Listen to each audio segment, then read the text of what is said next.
شروع اللہ کا نام لے کر جو بڑا مہربان نہایت رحم والا ہے۔ بھلا تم کو ڈھانپ لینے والی یعنی قیامت کا حال معلوم ہوا ہے؟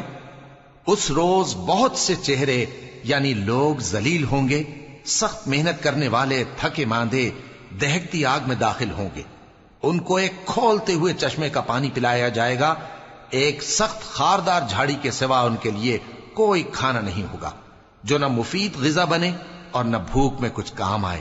بہت سے چہرے یعنی لوگ اس روز شادماں بھی ہوں گے، اپنی محنت کے بدلے پر خوش، بہشت بری میں وہاں کسی طرح کی لغو بات نہیں سنیں گے، اس میں چشمے بہ رہے ہوں گے، وہاں تخت ہوں گے اونچے اونچے اور کٹورے قرینے سے رکھے ہوئے اور گاؤ تکیے قطار کی قطار لگے ہوئے اور نفیس مسندیں جگہ جگہ بچھی ہوئی۔ تو کیا یہ لوگ اونٹوں کی طرف نہیں دیکھتے کہ کیسے عجیب پیدا کیے گئے ہیں، اور آسمان کی طرف کہ کیسا بلند کیا گیا ہے، اور پہاڑوں کی طرف کہ کس طرح کھڑے کیے گئے ہیں، اور زمین کی طرف کہ کس طرح بچھائی گئی؟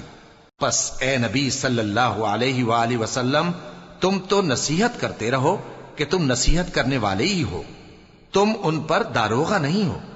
ہاں، جس نے منہ پھیرا اور نہ مانا تو اللہ اس کو بہت بڑا عذاب دے گا۔ بے شک ان کو ہمارے ہی پاس لوٹ کر آنا ہے، پھر ہمارے ہی ذمے ان سے حساب لینا ہے۔